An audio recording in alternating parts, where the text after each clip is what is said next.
할렐루야. 우리가 주일을 은혜 안에서 함께 보냈고 한 3일 동안 평일을 보내면서 치열하게 살아오신 줄로 믿습니다. 그리고 다시 3일이 지나고 다시 주님의 전으로 나와서 하나님의 말씀을 나누며 이 예배를 드릴 때에 하나님의 귀한 은혜와 위로와 평안이 가득하게 되시기를 간절히 소망합니다. 다들 힘든 시간을 보내셨을 것 같은데 제가 한 가지 재미있는 퀴즈를 내면서 말씀을 시작해 보려고 합니다. 현대인들을 가장 불안하게 만드는 숫자가 있습니다. 숫자와 기호가 포함된 글자인데요. 무엇인지 혹시 아실까요? 아마 맞추기 어려우실 건데 제가 알려드리겠습니다. 바로 이 그림인데요. 1%. 딱 핸드폰을 봤는데 오른쪽 상단에 이 숫자가 있는 것을 보면 마음이 이렇게 불안할 수가 없습니다. 아무것도 할 수 없는, 무언가 조치를 취하려고 해도 핸드폰이 꺼질까봐 감히 터치조차 하지 못하는 그 불안함, 그 걱정, 그 안절부절 못함이 우리에게는 있다라는 겁니다. 그런데 핸드폰뿐만 아니라 우리가 세상을 살아가다 보면 우리의 에너지가 이렇게 소진될 때가 있습니다. 방전될 때가 있습니다. 열심히 살았는데, 최선을 다해서 살았는데 채워지지는 못할 때, 소모만 하게 될 때 내 영혼의 에너지가 완전히 방전되어 버린 것 같은 그런 순간을 경험하게 되는 것이죠. 아마 이 자리에 나온 우리 성도님들 중에는요, 배터리가 1%가 되어서 깜빡깜빡 하는 것처럼 영적인 에너지가 소모가 되어 정말 힘든 발걸음을 가지고 이 자리에 나오신 분들도 있으실 겁니다. 그러한 분들에게 오늘의 말씀이 은혜를 충전하는 시간이 되기를 바라며 우리에게 큰 은혜로 100% 충전할 수 있는 기회가 되시기를 간절히 소망합니다. 성경은 이 1%의 모습, 1%가 되어서 꺼질랑 말랑하는 그 방전의 상태를 오늘 읽은 본문의 말씀 바로 앞에 말씀 13절을 보면요, 이런 표현을 사용하고 있는데 우리 함께 읽겠습니다. 그러므로 너희에게 구하노니 너희를 위한 나의 여러 환난에 대하여 낙심하지 말라. 이는 너희의 영광이니라. 죄송합니다. 제가 표시를 잘못했는데 낙심입니다. 낙심이 에카케오라는 말인데요, 낙심의 상황을 말하고 있습니다. 낙심이란 무엇입니까? 아무것도 할 수 없는 상태를 말합니다. 무엇도 할 수 없어서 가만히 방전되어 있는 상태를 말합니다. 배경은 이렇습니다. 에베소 교회의 영적인 아버지라고 할 수 있는 바울이 로마 감옥에 수옥됐다라는 소식을 듣습니다. 하나님이 살아계시다면 왜 우리의 영적 아버지인 바울이, 정신 차리라고 하는 것 같습니다. 죄송합니다. 왜 영적인 아버지인 바울이 감옥에 갇혀야 하는가? 라고 하는 불안과 불만이 그들 사이에 있었다라는 것입니다. 그리고 그 불안과 불만은 곧바로 낙심으로 이어지게 되는 것이죠.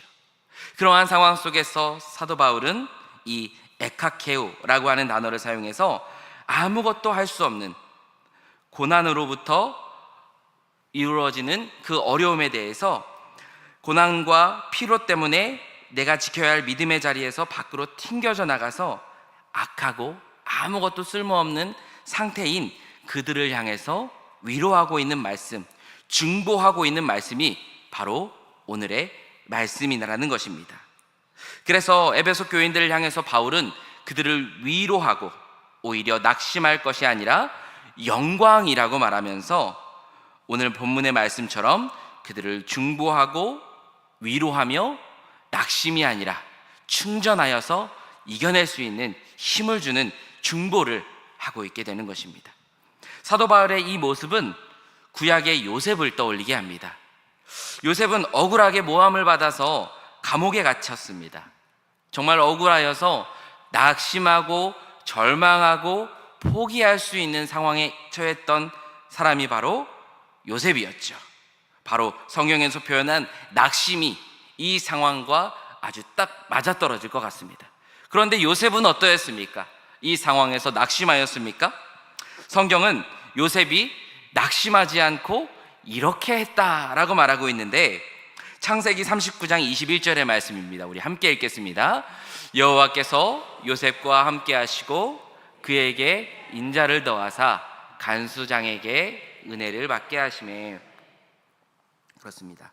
낙심하지 않았습니다. 절망하지 않았습니다. 포기하지 않았습니다. 오히려 하나님께 더 기도했고 하나님께 더 은혜를 구했습니다.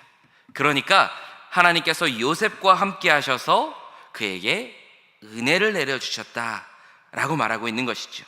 요셉은 이러한 일들, 환경의 변화에서도 은혜의 자리를 튕겨나가지 않았습니다. 감옥이 요셉에게 낙심의 자리가 아니라 훈련의 자리, 하나님과 동행하는 자리였다라는 것입니다. 요셉뿐만 아니라 바울에게도 그 자리는 낙심의 자리가 아니라 하나님의 영광을 찾을 수 있는 그런 자리였던 것이죠. 그리고 바울은 자기도 그러하니 에베소 교회 너희들도 낙심하지 말고 힘을 내어 하나님께 영광 올려드리는 자리로 나아가라 라고 말하고 있는 것입니다. 그렇다면 바울은 낙심의 위기에 처한 에베소 교인들을 향해서 무엇을 기도했을까요? 어떻게 기도했을까요? 대단한 기적이 일어나서 나를 꺼내주어서 너희에게 가겠다라고 기도하지 않았습니다. 바울은 에베소 교인들이 그리스도의 사랑을 진짜로 깨달아서 그 그리스도의 사랑을 깨달은 그 사랑으로 하나님께 영광을 올려드리기를 간절히 원하고 기도했습니다. 왜냐하면 성도가 그리스도의 사랑을 경험하였을 때 인생의 모든 낙심을 넘어서서 승리할 수 있는 힘을 얻을 수 있기 때문입니다.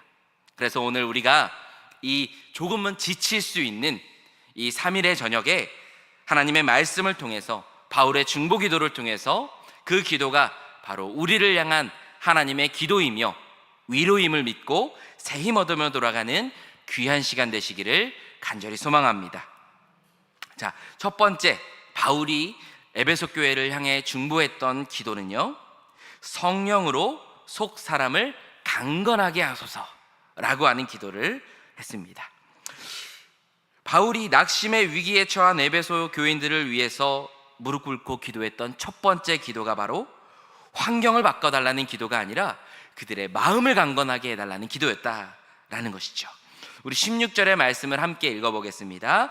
그의 영광의 풍성함을 따라 그의 성령으로 말미암아 너희 속사람을 능력으로 강건하게 하시오며 라고 말하죠. 바울은 낙심한 성도들의 속사람이 강건해지기를 구했습니다. 성경은 우리에게 두 사람이 있다라고 말합니다. 한 사람은 우리의 육체, 그리고 더 나아가서 우리를 둘러싸고 있는 우리의 환경을 의미하는 겉사람입니다. 그리고 또 다른 한 존재는 우리의 눈에는 보이지 않지만 우리 성령이 거하시고 우리의 영이 있는 우리의 영혼, 믿음의 중심을 뜻하는 속사람이 있죠. 이는 마치 달걀과도 같습니다. 달걀 껍데기가 아무리 반질반질하고 깨끗해 보여도 속 알맹이가 고르마 터져 있으면 그 달걀은 쓸 수 없는 썩은 달걀입니다. 번지르르한 겉모습만 보고 이 달걀이 참 예쁘구나 라는 생각만 가지고 그 달걀을 깨서 요리에 넣게 되면 달걀뿐만 아니라 요리까지도 버리게 되는 불상사를 맞이하게 된다라는 것이죠. 반대로 빈 껍데기에 조금 금이가 있을 수 있고 조금 더러운 것이 묻어 있을 수 있어도 그 속 알맹이만 신선하고 깨끗하다면 그 달걀은 신선한 달걀이라고 불립니다. 그래서 그 신선한 달걀을 요리 속에 깨어 넣게 되면 더 맛있고 더 영양이 풍부하고 더 품격을 더하는 요리로 변모하게 된다라는 것이죠. 그렇기 때문에 중요한 것은 속 사람임을 우리는 반드시 기억해야 할 줄로 믿습니다. 사단은 끊임없이 우리의 겉사람을 낙심케 하여 금을 내어 우리를 낙심하게 만듭니다. 더러운 것을 묻히고요, 더러운 환경을 만들고 금을 내고 더럽혀서 우리의 마치 속까지도 더러운 것처럼 착각하게 만드는 것이죠. 그러나 중요한 것은 겉이 아니라 속이라고 말했습니다. 겉사람이 아니라 속사람이라고 말했습니다. 우리의 속사람이 깨끗하다면, 속사람이 강건하다면 우리의 겉은 조금 더러울지 몰라도, 우리의 겉은 조금 어려운 환경일지 몰라도 속사람의 강건함으로 늘 승리하며 나아갈 수 있게 될 줄로 믿습니다. 여기에서 바울이 말한 강건하게 하시오며 라고 말하는 이 강건함은 크라타타요라고 하는 헬라어를 사용하고 있습니다. 이 강건은 단순히 건강이나 현상을 유지하는 그런 강건이 아니라 강력한 힘, 능력, 파워를 말하는 단어입니다. 그래서 그 어떤 외부의 공격에도 능히 버텨낼 만큼 강력한 힘으로 무장하기를 바라는 바울의 간절한 소망이 담겨 있다라는 것입니다. 우리의 생각은 우리를 어렵게 짓누르는 나의 주변과 환경과 문제들을 해결해 달라고 기도합니다. 우리의 기도는 언제나 나의 환경을 위한, 나의 겉을 위한 기도를 하게 되기 때문이지요. 하지만 하나님의 영적인 원리는 다릅니다. 하나님은 우리를 둘러싸고 있는 환경을 바꾸시기에 앞서서 성령의 능력으로 우리의 속사람을 강건하게 하시는 줄로 믿습니다.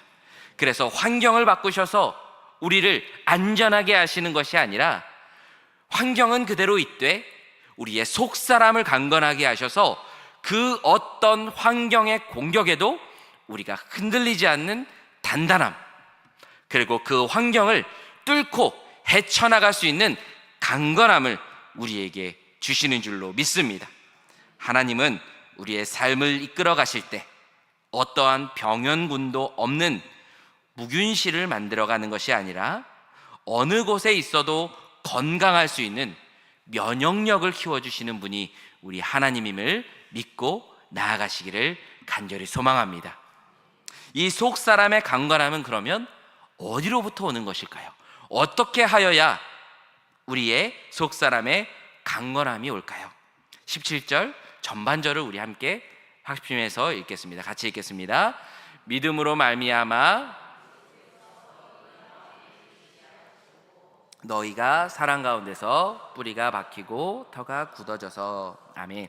빨간 부분으로 표시된 부분만 보면요, 그리스도께서 너희 마음에 계시게 하옵시고 라고 말하고 있습니다. 그렇습니다. 우리의 강건함의 출처는 여기입니다. 누가 함께 계실 때 우리의 속사람이 강건하여질까요? 예수 그리스도께서 우리와 함께 하실 때 우리의 속사람이 강건하여질 줄로 믿습니다. 여기서 계시게 하옵시고 라고 하는 단어가 아주 중요하겠죠? 카토이케오라고 하는 단어인데, 이 단어는 잠시 머무르거나 여행자가 잠시 여관에 왔다 가는 그런 의미가 아니라 아주 정착하고 거주하여 살아가는 삶을 의미합니다. 즉 그 공간에 삶이 정착해서 주인이 됨을 의미하는 것입니다. 바꿔 말하면, 다시 한번 말하면, 예수 그리스도께서 우리 속사람에 정착하실 때, 거주하실 때, 우리의 속 안에 살아계실 때 우리는 강건하여진다라고 말씀하고 있는 것입니다. 성경은 계속해서 이것을 우리에게 가르쳐 주는데요, 요한복음 14장 20절의 말씀에 보면 내가 너희 안에 있는 것을 너희가 알리라 라고 말하며 우리 안에 예수 그리스도께서 계실 때 우리가 강건하여짐을 말합니다. 또한 고린도전서 6장 19절에서도 같은 의미로 말씀하고 있는데요, 빨간 부분만 같이 한번 읽어보겠습니다. 너희 가운데 계신 전인 줄 알지 못하느냐 라고 말하고 있습니다.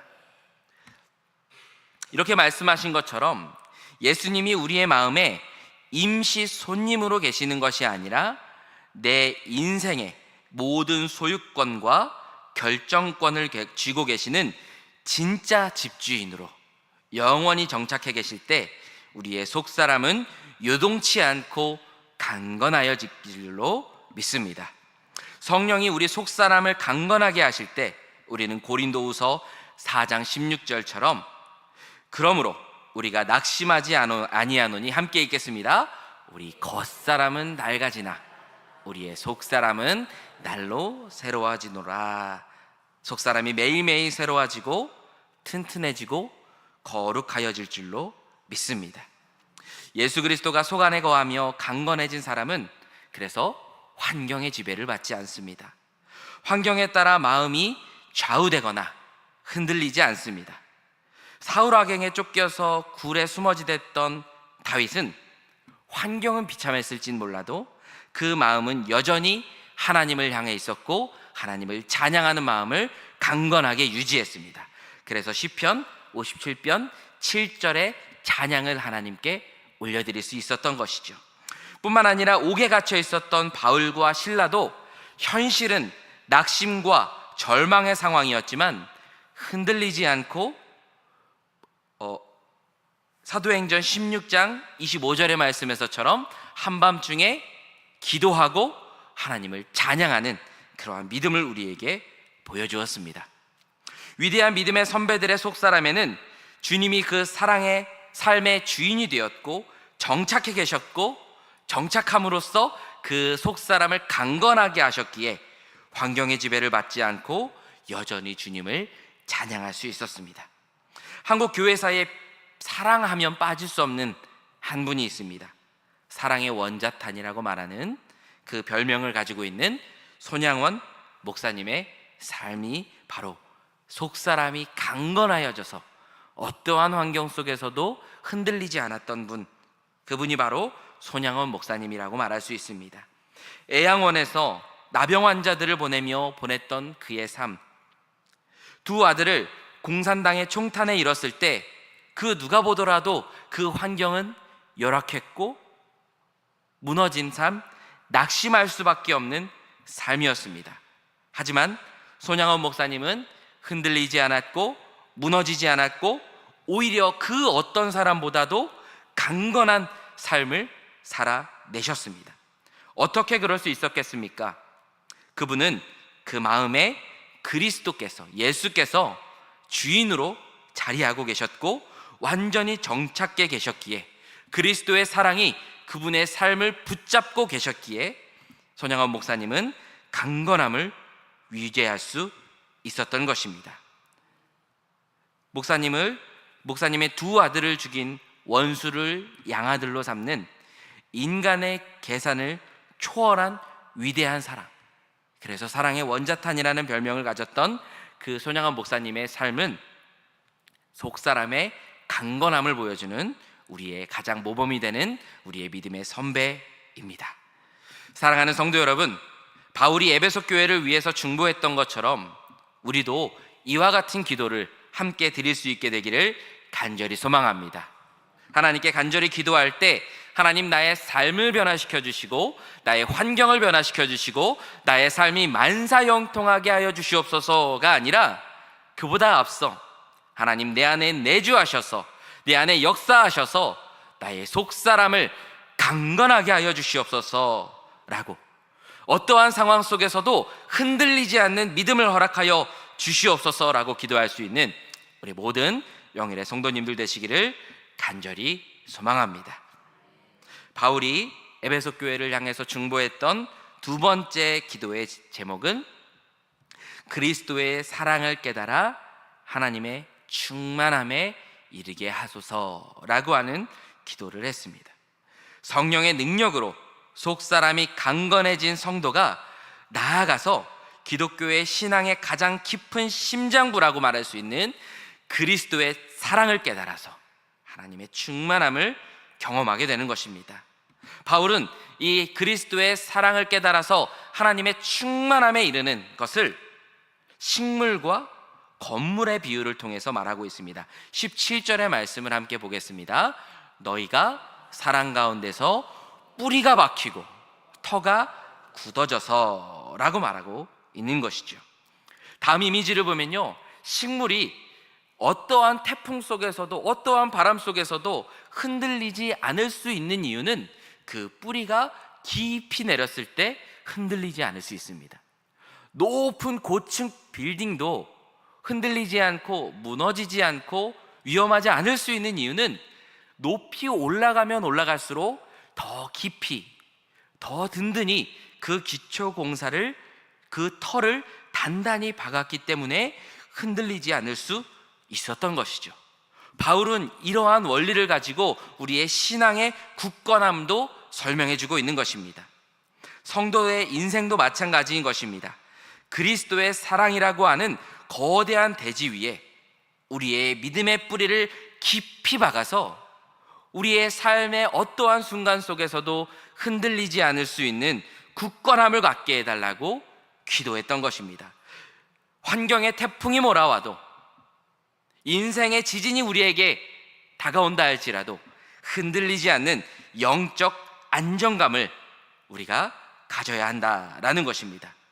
그렇다면 우리가 뿌리 내려야 할 그리스도의 사랑은 어떤 사랑입니까? 바울은 인간의 짧은 지성과 이성의 도구로는 도저히 자로잴 수 없는 차원이 다른 사랑이다라고 표현합니다. 존 스토트의 말을 빌리면요, 이렇게 그 사랑을 묘사합니다. 함께 읽겠습니다. 머리로는 다 계산할 수 없는 사랑이지만, 그 사랑을 숫자나 인간의 표현으로는 다 할 수 없지만, 그 사랑을 받은 사람이라면 누구라도 온전히 느낄 수 있는 우리 예수 그리스도의 사랑. 그리고 찰스 호지는 그 사랑을 여러한 표현으로 하는데요, 우리 한번 다 같이 또 한번 읽어볼까요? 우리는 물리적 구조로 다 분석할 수 없지만 태양 아래 서서 그 따스함을 온몸으로 누릴 수 있다. 그리스도의 사랑이 그렇다. 설명할 수 없지만 소유할 수 있는 사랑이다. 그 사랑을 경험하고 그 사랑을 느끼고 그 사랑이 우리 안에 있다면 그 사랑을 말로 설명할 수 없지만, 그 사랑을 측정할 수 없지만 그 사랑을 우리는 알고 누리며 살아갈 수 있다라는 것입니다.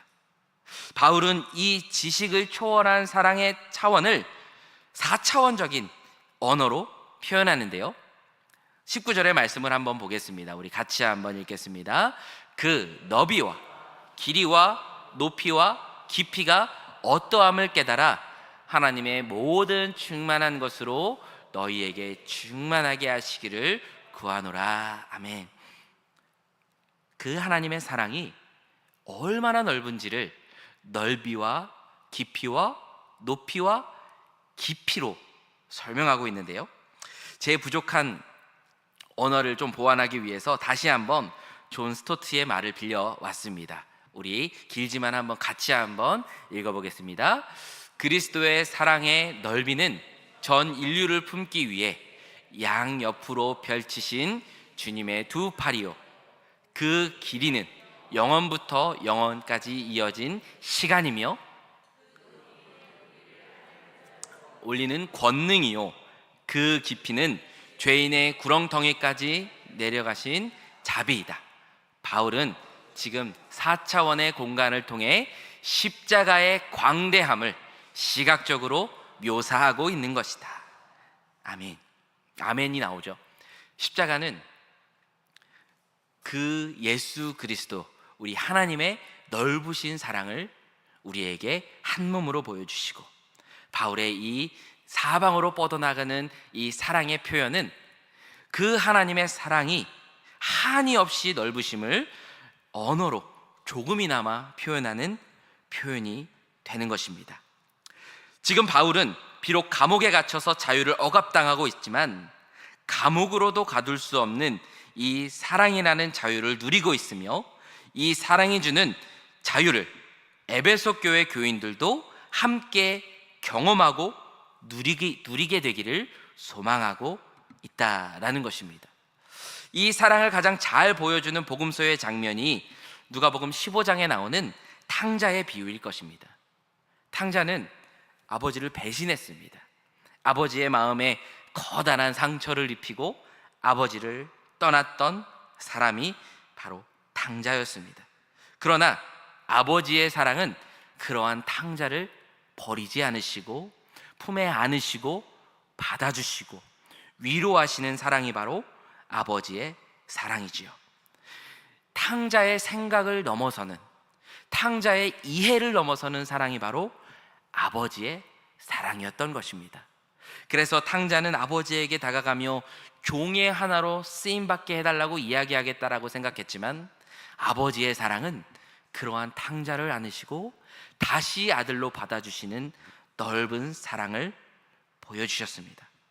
아마도 탕자는 그 아버지의 사랑을 경험했을 때 말로는 다 표현하지 못했지만 그 아버지의 사랑을 온전히 누리며 다시는 아버지의 마음을 아프게 하지 않는 효자로 변했으리라 생각할 수가 있습니다. 세계의 기독교 변증가라고 하는 C.S. 루이스는 그에 져서 4가지의 사랑에서 하나님의 초월적인 사랑을 이렇게 표현합니다. 다시 한번 우리 같이 읽겠습니다. 인간의 사랑은 사랑스러움으로부터 시작되지만 하나님의 사랑은 사랑스럽지 않은 것을 사랑스럽게 만드는 것이 사랑이다. 우리의 사랑은요, 사랑스러운 모습을 보고 사랑하게 됩니다. 끌리는 마음을 가지고 사랑하게 됩니다. 하지만 하나님의 사랑은요, 전혀 사랑할 것이 없는 존재에게도, 하나도 사랑할 것이 없는 존재에게도, 아름답지 않은 존재에게도 사랑하셔서 그것을 사랑스럽게 만드는 것, 그것이 바로 하나님의 사랑이라고 말하고 있는 것이죠. 그리스도를 본받아라고 하는 책을 쓴 토마스 아켐피스도 그의 책에서 사랑을 이렇게 묘사합니다. 같이 또 한번 읽겠습니다. 사랑은 짐을 가볍게 만들고 모든 불평등한 것을 평등하게 참아낸다. 사랑을 가진 자는 날아다니고 달리고 기뻐하며 자유로우며 그 무엇도 그를 가둘 수 없다. 이 글을 통해서 사랑의 기쁨과 자유를 우리에게 가르쳐주고 있는 것입니다. 바울은 비록 감옥에 갇혀 있었지만 예수 그리스도의 사랑을 온전히 누리고 경험했던 사람이었고, 그의 육체를 가지고 있는 감옥도 그를 얽매일 수 없었고, 그는 사랑으로 자유를 누리며 그 사랑의 자유로 하나님을 온전히 경배하며 나아갈 수 있었습니다. 그리고 바울이 소망했던 것은 그 사랑의 자유를 오늘 마음 아파하며 기도하고 있는 에베소 교인도 함께 누리게 되기를 소망했던 것이고, 더 나아가서 삶의 무게로 힘들게 살아가고 있는 우리 모든 성도님들도 그 사랑의 자유를 함께 누리게 되기를 소망하는 것입니다. 우리가 자주 사용하는 고사성어 중에 백문이 불여일견, 그리고 더 나아가서 백견이 불여일행이라는 고사성어가 있습니다. 우리가 이 그리스도의 사랑을 4차원적인 크기를 들어서 설명을 통해서 글로 기록된 말씀을 읽어서 아는 것이 아니라, 그리고 누군가의 사례를 보고 간접적으로 알게 되는 것이 아니라 나의 삶으로 진짜 경험하게 될 때 내 마음에 가득 차 있던 세상의 염려와 두려움과 상처와 낙심이 다 사라져버리고 우주를 채우고도 남을 만큼의 마르지 않는 하나님의 사랑이 우리 안에 가득하게 채워지는 역사가 있게 될 줄로 믿습니다. 그래서 우리는 하나님의 사랑을 사모하고 바라고 원하는 기도, 그래서 그 사랑이 우리 안에 가득 채워지는 그런 기도가 우리 안에 있게 되기를 주님의 이름으로 간절히 소망합니다. 그리고 바울이 기도했던 마지막 세 번째 기도 제목은요, 생각을 뛰어넘어 하나님을 찬양하게 하소서라고 하는 기도를 하나님께 드렸습니다. 바울의 이 뜨거운 중보 기도는 이제 낙심의 눈물을 닦아내고 위대한 찬양과 선포의 자리로 나아가고 있습니다. 우리 20절과 21절을 이어서 함께 읽어보겠습니다. 함께 읽겠습니다. 우리 가운데서 역사하시는 능력대로 우리가 구하거나 생각하는 모든 것에 더 넘치도록 능히 하실 이에게 교회 안에서와 그리스도 예수 안에서 영광이 대대로 영원무궁하기를 원하노라. 아멘. 참 놀랍지 않습니까? 바울은 지금 감옥에 갇혀 있는 상태입니다. 에베소 교인들은 바울이 감옥에 갇혀 있다는 소식을 듣고 낙심하고 있는 상태입니다. 환경은 바뀐 것이 하나도 없습니다. 여전히 갇혀 있고 여전히 낙심하고 절망하고 있습니다. 그런데 기도의 마지막에 이르러서 바울은 슬픔이나 두려움이나 걱정을 이야기하는 것이 아니라 하나님의 영광을 대대로 찬양하는 그런 교회가 되기를 소망하며 하나님께 찬양하자고 이야기하는 것입니다. 어떻게 감옥 안에서 이렇게 찬양할 수 있을까요? 그것은, 그 비결은 바로 20절의 고백에 나와 있기 때문입니다. 우리 빨간 부분의 표시 다시 한번 읽어보겠습니다. 우리가 구하거나 생각하는 모든 것에 더 넘치도록 능히 하실 그분이 있기 때문입니다. 그분이 누구입니까? 바로 우리 하나님이 있기 때문에, 하나님이 우리의 삶을 책임져 주실 것이기에, 우리가 기도하는 것 그 이상으로 우리에게 넘치도록 채워주실 것을 믿기에 우리는 여전히 낙심하지 않고 찬양할 수 있게 되는 것입니다. 우리 기도에 앞서 나눈 그리스도의 사랑이 더해질 때 바로 이 기적이 일어나는 것입니다. 내 문제, 내 한계, 내 낙심에만 몰두하여 그곳에 생각을 빼앗겨 기도하게 되지만, 우리가 그것을 넘어서서 기도하게 될 때 하나님이 그것을 넘어서는 놀라운 응답으로 우리에게 기도의 응답을 주실 줄로 믿습니다. 하나님의 스케일은 나의 삶에 국한되어 있지 않기 때문입니다. 하나님의 스케일은 나의 문제에 가둘 수 없기 때문입니다. 하나님의 스케일은 나의 문제를 넘어서서, 나의 삶을 넘어서서 온 우주를 감싸는 하나님의 스케일이기에 우리가 기도하는 것에 넘치도록 언제나 응답하시는 하나님이 될 줄로 믿습니다. 하나님의 스케줄을 가장 잘 보여주는 이야기는 복음서에 나오는 오병이어의 이야기가 아닐까 생각합니다. 제자들은 기껏해야 여기 있는 몇 명의 사람들을 먹일 생각만 했습니다. 이 몇 명의 사람들을 어떻게 먹일까 골몰이 생각하며 인간적인 숫자와 계산으로 씨름했습니다. 그러나 주님의 스케일은 달랐습니다. 한 아이가 가져온 보리떡 5개와 물고기 2마리라는 지극히 작은 물질에 예수님이 축사하셨을 때 그것에 모여있는 모든 이들이 배부르게 먹고 남을 만큼의 기적을 보여주셨습니다. 그리고 전 이 말씀 속에서 개인적으로 가장 좋아하고 가장 마음에 품고 있는 부분 중에 하나는요, 모든 사람이 먹고 남는 것을 모았을 때 여전히, 아니 더 많이 12바구니의 착에 남겨져 있었다라고 하는 그 말씀입니다. 제가 이 말씀과 이 부분을 좋아하는 이유는 제 믿음 속에는 그 남은 12바구니가 또 다른 곳에 가서 또 다른 사랑의 씨앗이 되어 누군가를 배부르게 먹일 수 있는 또 다른 도시락이 될 것이라는 믿음이 있기 때문이었습니다. 하나님의 스케일은 이렇습니다.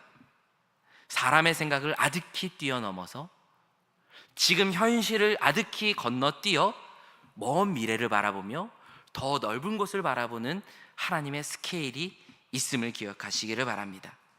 이사야 55장 9절에는요, 이 하나님의 스케일을 이렇게 말합니다. 함께 읽겠습니다. 이는 하늘이 땅보다 높음같이 내 길은 너희의 길보다 높으며 내 생각은 너희의 생각보다 높음이니라. 아멘. 사랑하는 성도 여러분, 바울은 감옥 안에서 이 하나님의 넓으신 스케일을 바라보았습니다. 내가 비록 감옥에 갇혀 에베소 교회로 갈 수는 없지만 내가 구하고 생각하고 바라고 소망하는 것보다, 나의 기도보다 더 넘치도록 역사하실 하나님을 믿었기에 바울은 나의 기도를 여기까지 하고 하나님께 영광 올려드리는 기도를 이어갈 수 있었던 것입니다. 사랑하는 성도 여러분, 우리의 기도도 바울의 기도처럼 지경이 넓혀지게 되기를 간절히 소망합니다. 감히 상상할 수 없는 하나님의 스케일만큼은 기도할 수 없겠지만 하나님께서 우리에게 허락하신 무궁한 상상력을 활용하여서 하나님이 우리에게 펼쳐주실 놀라운 기적을 함께 기도할 수 있게 되기를 간절히 소망합니다. 그렇게 우리가 믿음으로 기도하며 나아갈 때 오늘 본문의 표현처럼 더 넘치도록 능히 하실 우리 하나님의 역사가 우리의 기도 속에 역사하실 줄로 믿습니다. 사랑하는 성도 여러분, 이제 말씀을 맺히려고 합니다. 아까 제가 서두에 잠시 여러분들의 마음을 함께 풀며 퀴즈를 내드렸죠. 현대 사회 속에서 가장 불안한 숫자 1%. 이 1%는 단순히 핸드폰에 표시된 숫자가 아니라 우리의 마음과 영적 상태의 표시이기도 합니다. 때로는 이 영적 1%라는 우리의 영적 상태 때문에 불안하고 낙심하고 풀 죽어 있고 절망하며 살아가는 우리이기도 합니다. 그런데요, 핸드폰이 0.1%라는 이 숫자를 우리에게 표시해 줬을 때 이것을 극복하는 방법은 너무나도 간단합니다. 아실 겁니다. 뭐죠? 충전하면 됩니다. 이 핸드폰 충전하는 데다가 충전기만 꽂으면 아무리 숫자가 0.1%더 낮은 숫자를 우리에게 표시한다 할지라도 우리에게는 걱정이 없습니다. 왜죠? 곧 이 배터리는 충전되기 때문입니다. 1%, 5%, 10%, 100%로 충전될 것을 믿기 때문이죠.